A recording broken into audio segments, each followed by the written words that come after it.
দেখছেন বিস club biscuit presents প্রবাস কণ্ঠ প্রাইম নিউজ।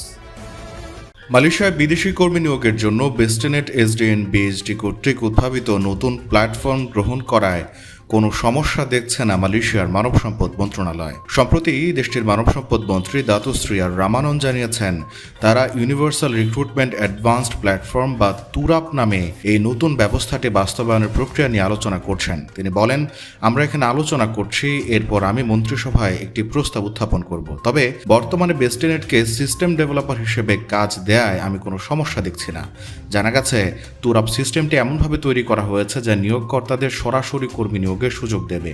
এর ফলে মধ্যস্বত্বভোগীদের দৌরাত্ম্য কমবে এবং তারা যে অতিরিক্ত ফি আদায় করে সেটিও বন্ধ হবে। বেস্টনেটের সম্পৃক্ততা নিয়ে ওঠা বিভিন্ন প্রশ্নের উত্তরে মন্ত্রী বলেন, এটি মালয়েশীয় আইটি প্রতিষ্ঠান 2011 সাল থেকে সরকারের সঙ্গে কাজ করছে। Foreign worker central management system বা FWCMS উদ্ভাবন করেছে।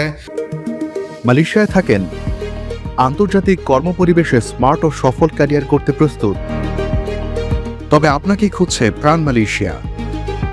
সমগ্র মালয়েশিয়া জুড়ে বিভিন্ন পদে আপনি হতে পারেন আমাদের পরবর্তী টিম মেম্বার। আপডেটেড সিভি সহ হোয়াটসঅ্যাপ করুন এই নম্বরে।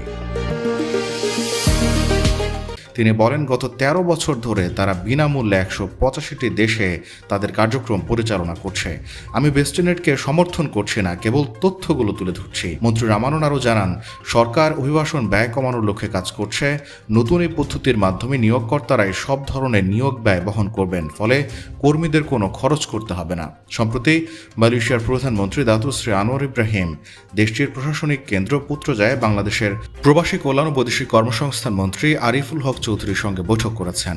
এ প্রসঙ্গে রামানন বলেন, আমরা কৃত্রিম বুদ্ধিমত্তা বা AI চালিত সিস্টেমের দিকে যাচ্ছে বলে তারা খুবই সন্তোষ প্রকাশ করেছেন।